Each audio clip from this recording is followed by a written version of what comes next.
أعوذ بالله من الشيطان الرجيم. بسم الله الرحمن الرحيم.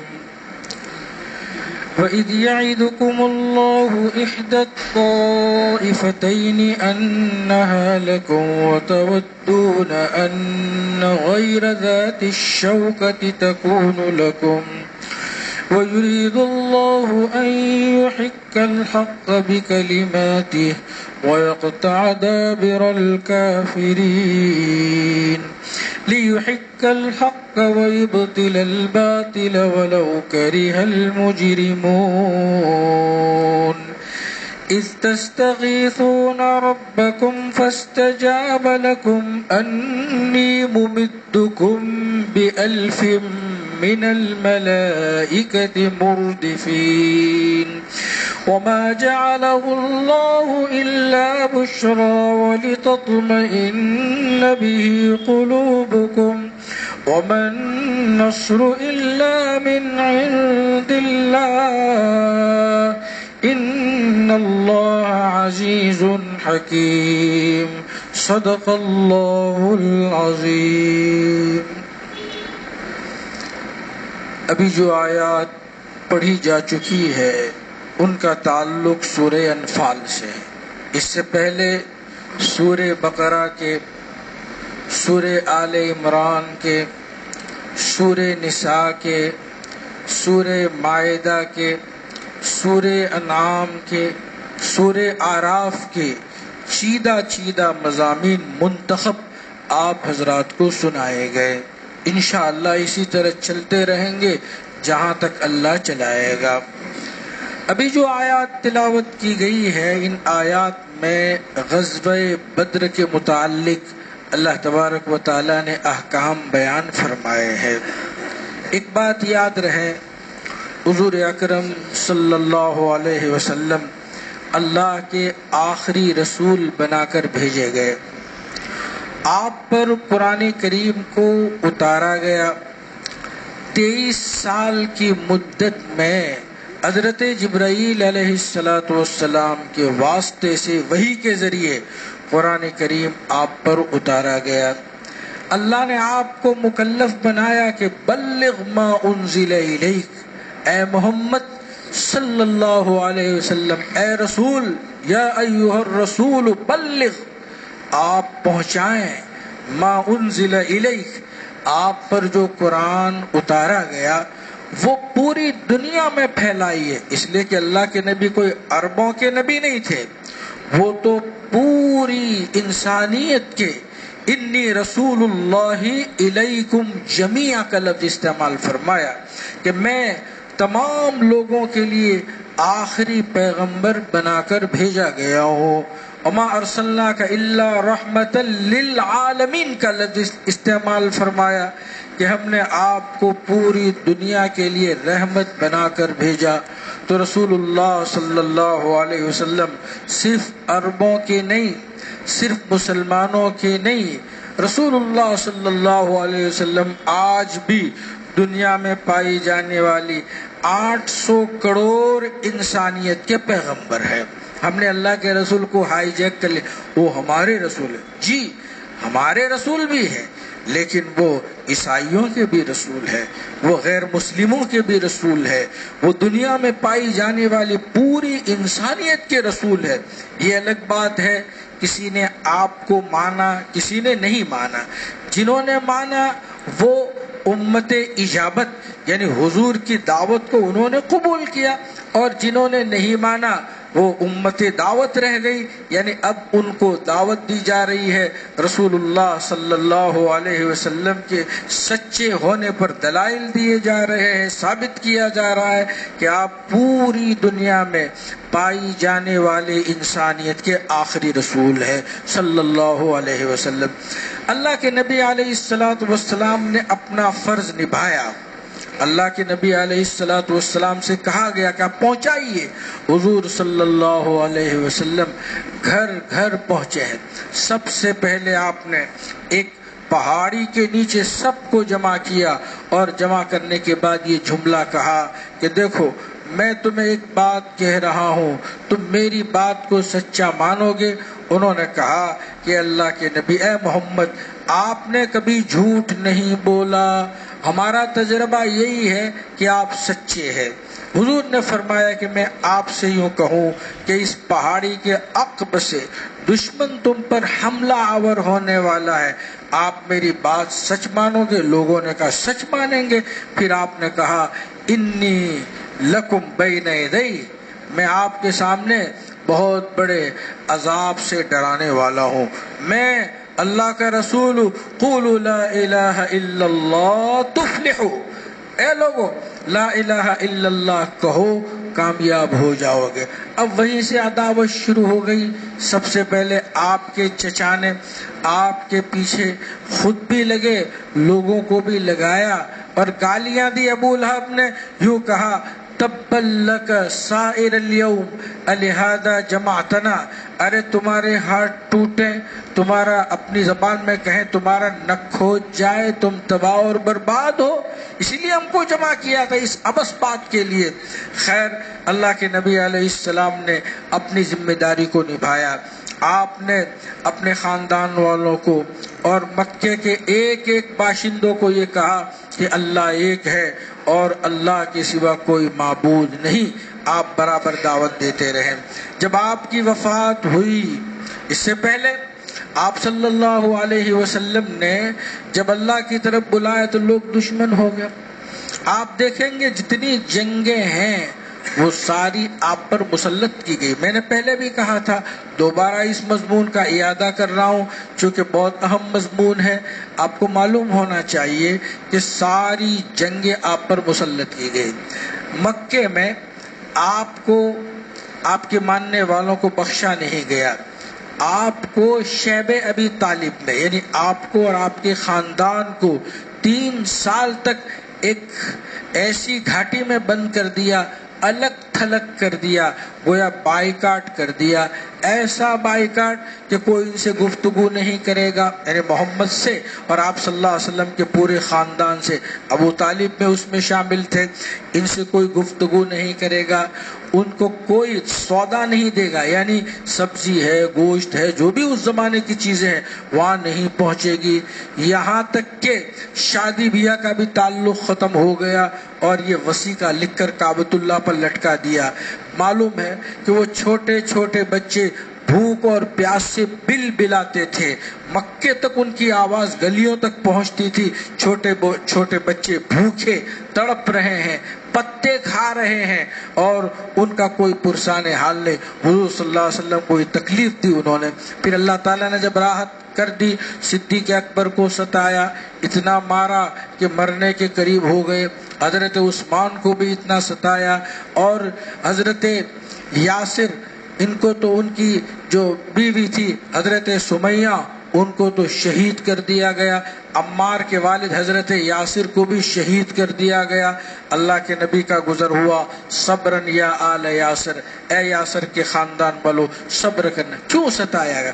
محض اس لیے کہ وہ آزادی کے ساتھ یہ کہتے تھے لا الہ الا اللہ، یعنی اللہ کے سوا کوئی معبود نہیں، میں ایک اللہ کی عبادت کر رہا ہوں اور محمد صلی اللہ علیہ وسلم اللہ کے سچے رسول ہیں۔ حضرت خباب کو بھی اس طرح ستایا گیا کہ ان کو گرم گرم ریت پر لٹایا جاتا، ان کی پوری کمر ایک عجیب و غریب نقشے جیسی ہو گئی۔ اس کے علاوہ حضرت بلال رضی اللہ تعالیٰ عنہ کو ستایا گیا۔ یہ لوگ حضور صلی اللہ علیہ وسلم کے پاس آتے کہ اللہ کے نبی ہمیں اپنے دفاع کی تو اجازت دیجیے، لوگ مارتے ہیں، مار کھا رہے ہیں، آپ کہیں تو ہم حملہ کریں۔ کہا نہیں، کفو ایدیکم واقیموا الصلاۃ، بس اپنے ہاتھ کو روکے رکھو اور نماز قائم کرتے رہو۔ صحابہ کرام برداشت کر رہے۔ پھر اس کے بعد اللہ کے نبی علیہ الصلاۃ والسلام نے ہجرت کی اجازت دی، تو صحابہ کی ایک بہت بڑی تعداد مکۃ المکرمہ سے مدینۃ المنورہ ہجرت کر گئی۔ اللہ کے نبی علیہ السلام بھی خود ہجرت کر گئے۔ اب مکے والوں سے برداشت نہیں ہوا کہ لوگ امن و امان کے ساتھ کیوں رہتے ہیں، چین و سکون کے ساتھ کیوں رہتے ہیں۔ مدینۃ المنورہ والوں کو دھمکیاں دی جانے لگی کہ مکے سے آئے ہوئے لوگوں کو تم کھلاتے ہو پلاتے ہو، ہم مکے پر حملہ کریں گے۔ اور بہرحال آج کی زبان میں آلریڈی کہتے ہیں، بہرحال انہوں نے پلان بنایا کہ مکۃ المکرمہ کو نیست و نابود کر دیا جائے۔ تو سب نے حصہ لیا اور ایک بہت بڑے قافلے کی شکل میں سرمایہ لگایا، پیسے لگائے اور کہا جو بھی نفع ہوگا اس نفع کے ذریعے ہم مدینہ پر حملہ کر کے اس کی اینٹ سے اینٹ بجا دیں گے۔ حضور اکرم صلی اللہ علیہ وسلم کو یہاں پتہ چلا کہ ابو سفیان قافلہ لے کے جا رہے ہیں۔ اللہ کے نبی علیہ الصلوۃ والسلام کے صحابہ نے ان کو لوٹنے کی اور لینے کی کوشش کی، وہ نکل گئے۔ واپسی میں حضور صلی اللہ علیہ وسلم کو معلوم ہوا کہ ابو سفیان واپس شام سے مکۃ المکرمہ جا رہے ہیں۔ آپ 313 صحابہ کو لے کر گئے اور قافلے کا تعرض کیا، لیکن ابو سفیان جو تھے نا وہ بڑے چالاک تھے، وہ کنارے کنارے دوسرے راستے سے ان کو بچا کر لے گئے۔ یوں ان کا قافلہ مکۃ المکرمہ صحیح سالم پہنچ گیا۔ مکہ والوں کو جب پتہ چلا کہ ہمارے قافلے پر اٹیک ہوا ہے تو وہ بھی 1000 کے لشکر کے ساتھ چلے آئے، لیکن جب معلوم ہوا کہ قافلہ صحیح سالم بچ نکلا ہے تو ان کو کیا کرنا چاہیے؟ واپس ہو جانا چاہیے۔ لیکن ابو جہل نے کہا کہ نہیں، ہم تو لڑیں گے، ماریں گے، اینٹ سے اینٹ بجا دیں گے، شراب پیئیں گے، رقص و سرور کریں گے۔ تو اللہ تعالیٰ نے ان کو بھیڑا دیا اور نتیجہ یہ ہوا کہ ان کو شکست فاش ہوئی۔ معلوم ہوا کہ لڑنے کون آیا؟ حضور نہیں، لڑنے کے لیے مکہ سے یہ لوگ یہاں آئے۔ اسی طرح احد میں بھی ایسا ہوا۔ احد میں یہ ہوا کہ وہی لوگ مدینۃ المنورہ سے دوبارہ مکۃ المکرمہ سے دوبارہ مدینۃ المنورہ آئے۔ آپ صلی اللہ علیہ وسلم کی عادت تھی کہ اندر رہ کر لڑیں، تو ظاہر ہے کہ صحابہ کرام جوش میں تھے کہ نہیں، باہر نکل کر لڑیں گے۔ قصہ مختصر یہ ہے کہ آپ صلی اللہ علیہ وسلم نے ان سے جنگیں لڑی۔ ظاہر ہے یہاں بھی کون آیا تھا؟ مکے والے آئے، اٹیک کرنے آئے تھے۔ فی اقر دیارہم، گھر میں۔ میرے عزیزو، میں آپ سے یہ کہوں، میں اپنے گھر میں امن و امان کے ساتھ بیٹھا ہوں اور کوئی آدمی ہتھیار لے کر مجھے مارنے آئے گا تو میں کیا کروں گا؟ جی حضرت بیٹھا ہوں، مار لیجیے، کیا کروں گا؟ واپس نہیں جانے دوں گا اس کو۔ اور یہ حقیقت ہے، پوری دنیا اجازت دیتی ہے آج بھی۔ اپنا دفاع کیجیے، اپنا دفاع کیجیے، اپنے دفاع میں ان کو بھگائیے، وہاں سے ان کے شر سے اپنے آپ کو محفوظ کیجیے۔ تو بہرحال مکے سے مدینۃ المنورہ لڑنے آ رہے ہیں تو آپ صلی اللہ علیہ وسلم نے پھر ان کو شکست دی، پھر وہ بھاگے ہیں۔ غزوہ احزاب جو بہت بڑا لشکر اللہ کے نبی علیہ السلام سے لڑنے آئے، اس زمانے میں تقریباً 10,000 کا لشکر پورا آیا اور مدینۃ المنورہ کو گھیر لیا۔ ان کا ارادہ یہ تھا کہ سب کو ختم کر دیں۔ اس زمانے میں آپ صلی اللہ علیہ وسلم نے خندقیں کھدوائی۔ خندق کا مطلب وہ بڑی بڑی کھائیں کہ وہ عبور کر کے پار کر کے آ نہ سکیں۔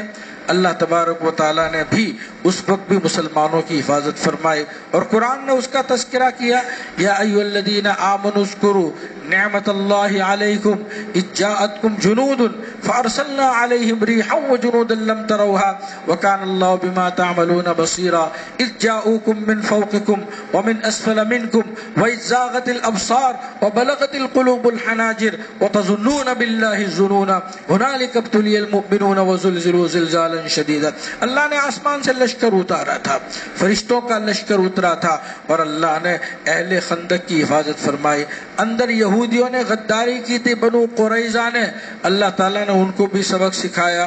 خلاصہ یہ ہے کہ پورا عرب اور پورا لاؤ لشکر اعراب اور دیہات کے سبھی لوگ مسلمانوں کا قلع کما کرنے ان کو جڑ سے اکھیڑنے کے لیے آئے تھے، اللہ تعالیٰ نے ان کو ختم کیا۔ اب بتلائیے، اللہ کے نبی سچے رسول ہیں، آپ کے سچے ہونے میں کیا شک و شبہ ہے؟ آسمان سے ان کی حفاظت کی جا رہی ہے، آسمان سے لشکر اتر رہا ہے اور دشمنوں کو قلع کیا جا رہا ہے، تو بتلائیے لڑنے کون آئے؟ وہی لوگ ہیں۔ اور اللہ کے نبی علیہ السلام نے ہمیشہ دفاعی جنگ لڑی ہے۔ دفاعی کا مطلب کیا؟ جو آپ پر حملہ کرے تو آپ کو حق ہوگا۔ میں آگے بھی بیان کر چکا ہوں کہ دفاع تو ہر انسان کا حق ہے، بلکہ ہر جانور کا حق ہے۔ میں نے مثال دے کے سمجھایا تھا علامہ سید سلیمان ندوی رحمۃ اللہ علیہ کے حوالے سے کہ سانپ بھی اپنا دفاع کرتا ہے، نہیں کرتا؟ اللہ نے دشمن سے بچنے کے لیے اس کو زہر عطا فرمائے۔ زہر کیا ہے؟ یہ اس کا ہتھیار ہے۔ اللہ نے کسی کو نوکیلے دانت عطا فرمائے، کیوں عطا فرمائے؟ دشمن سے بچاؤ کے لیے۔ اللہ نے کسی کو سونٹ عطا فرمائی ہے، کیوں عطا فرمائی ہے؟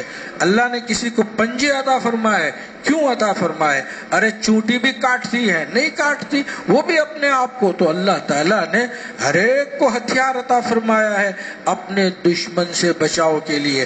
تو اپنی ذات تو مقدم ہے، ذات کو تو بچانا ہوگا۔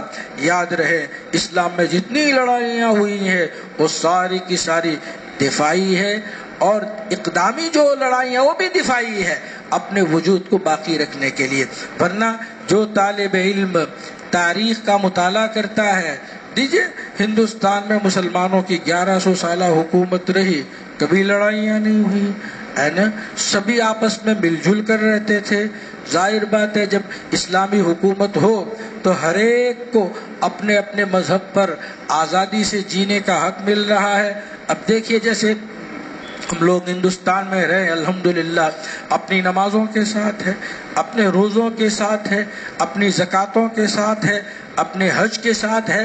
ہاں کبھی کبھی لڑائیاں ہو جاتی ہے، لیکن مجموعی طور پر ہم جو ہندوستان میں فی الحال رہ رہے ہیں پورے اسلامی تشخص کے ساتھ رہ رہے ہیں۔ ہمیں نماز پڑھنے سے کوئی نہیں روک رہا، الحمدللہ ہم پڑھ رہے ہیں۔ اب یہ لڑائیاں ہوتی رہتی ہے، وہ تو کچھ عناصر ہوتے ہیں جو اس طرح کی حرکتیں کرتے رہتے ہیں، ورنہ آج دیکھیے پورے ہندوستان میں مسلمان روزے رکھ رہے ہیں، نماز پڑھ رہے ہیں، تراویح پڑھ رہے ہیں۔ ایسے ہی جب اسلامی حکومت تھی تو یہودی کو اس کے مذہب پر چلنے کی آزادی تھی، عیسائی کو اپنے مذہب پر، ان کے لیے شراب حلال تھی، مسلمان ان کو کچھ نہیں کہتے تھے۔ ان کے مذہب میں اگر شراب جائز ہے تو پیئے، کوئی حرج نہیں، مسلمانوں کو اس سے کوئی فرق نہیں پڑتا۔ اگر وہ خنزیر کا گوشت کھاتے، سور کا، مسلمان بادشاہوں نے، بلکہ اسلام نے کبھی نہیں روکا۔ اگر خنزیر ان کے یہاں جائز ہے تو کھائیں، ہمیں ان سے کوئی لینا دینا نہیں۔ تو ہر ایک کو اپنے مذہب پر آزادی کے ساتھ جینے کا حق اللہ تعالیٰ نے قرآن میں اور حضور صلی اللہ علیہ وسلم نے حدیث میں عطا فرمایا ہے۔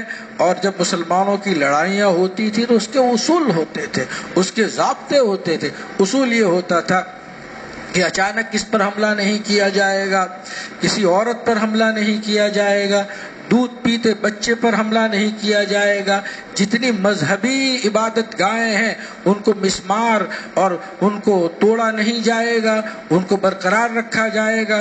کوئی عابد زاہد یعنی کوئی مذہب کا ماننے والا، اس کا جو مذہبی رہنما ہے، اگر وہ عبادت کرتا ہے تو اس سے تعرض نہیں کیا جائے گا، اسی سے لڑا جائے گا جو آپ سے لڑنے آئے، اور اگر نہیں لڑتا تو ہتھیار اٹھانے کی اجازت نہیں۔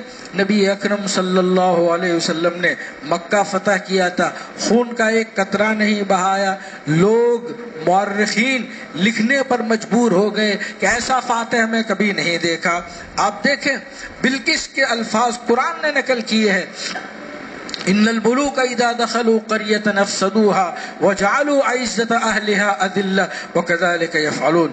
بادشاہوں کی عادت ہوتی ہے کہ جب وہ کسی ملک پر حملہ آور ہوتے ہیں، آکرمن کرتے ہیں، تو ان کو تہس نہس کر دیتے ہیں، تباہ و برباد کر دیتے ہیں، عزت دار لوگوں کو سولی دے دیتے ہیں، انہیں گولیوں سے بھون دیتے ہیں اور تخریبی کارروائیاں کرتے ہیں۔ رسول اللہ صلی اللہ علیہ وسلم جب مکہ فتح ہوا، ایک بوند خون کا نہیں بہا، کچھ نہیں ہوا۔ آپ صلی اللہ علیہ وسلم فاتح، سامنے مکہ والے ہیں، حضور صلی اللہ علیہ وسلم کے سامنے کھڑے ہیں، اللہ کے نبی علیہ السلام چاہتے تو ان کی ٹکا بوٹی کر دیتے۔ آپ کو معلوم تھا کہ آپ کو نکالا گیا، آپ کے صحابہ کو نکالا گیا، آپ کا گھر بھی چھین لیا۔ اللہ کے نبی نے کہا میں مکے میں کیا رہوں، میرے پاس تو رہنے کا اپنا مکان بھی نہیں ہے، تو حضور کا بھی مکان چھین لیا۔ ان پر دوسرے لوگ، ان کے خاندان والے رہنے لگے، تو حضور کے پاس تو اپنا ذاتی مکان بھی نہیں رہا۔ تو اللہ کے نبی علیہ السلام کو سب معلوم تھا۔ مکہ والوں سے پوچھا بتاؤ میں تمہارے ساتھ کیا سلوک کروں؟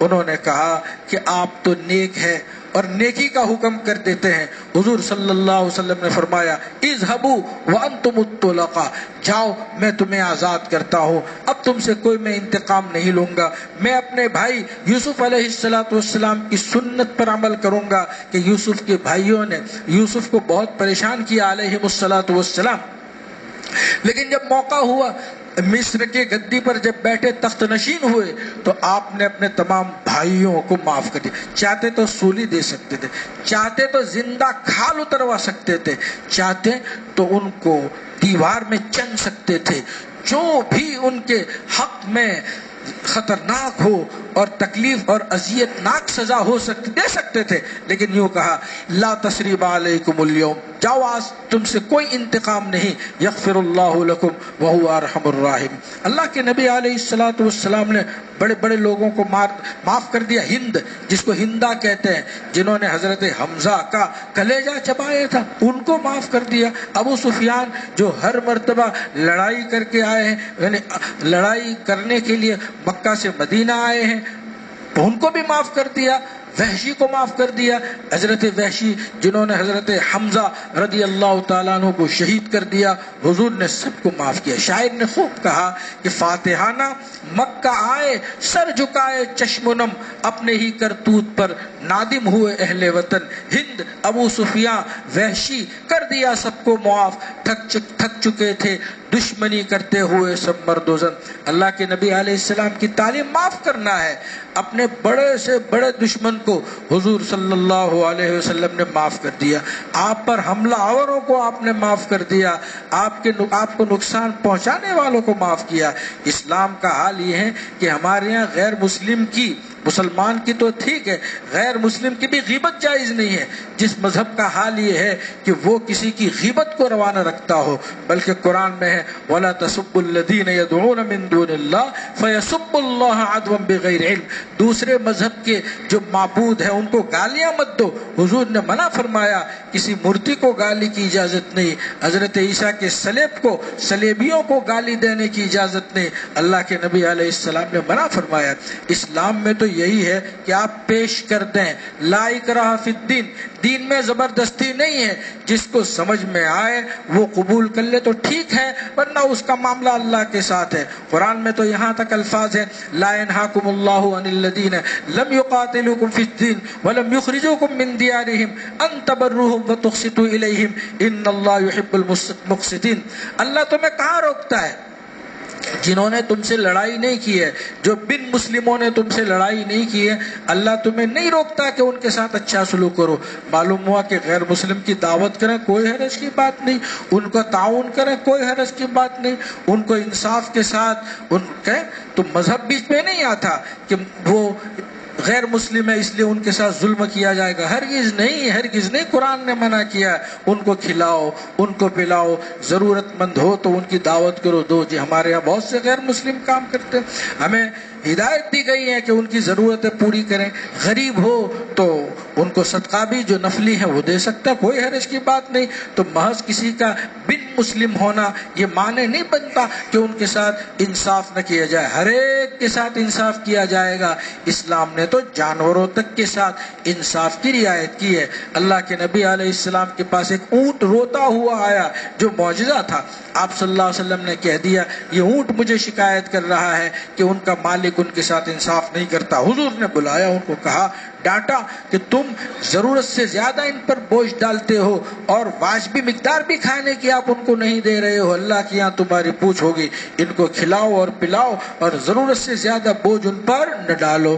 تو اسلام نے تو یہاں تک کہ بہرحال وہ کی ہے کہ جانوروں کے بھی حقوق ادا کیے ہیں۔ خلاصہ کلام یہ ہوا کہ ہمارے یہاں جو لڑائیاں ہیں وہ دفاعی ہے۔ دفاعی کا مطلب یہ ہے کہ کوئی آئے گا تو ظاہر بات ہے لڑائی ہوگی، اور پوری اسلامی تاریخ اس سے بھری پڑی ہوئی ہے۔ ظلم کی اجازت نہیں، باغات کاٹنے کی اجازت نہیں، کھانا پینا بند کرنے کی اجازت نہیں، اور پھر جو کنویں ہیں ان کے زہر ڈالنے کی اجازت نہیں، اور کسی کو مسلح کرنے کی اجازت نہیں، یعنی مارنے کے بعد اس کا تکہ بوٹی کر دیا جائے اور ان کے ساتھ غیر انسانی سلوک کیا جائے۔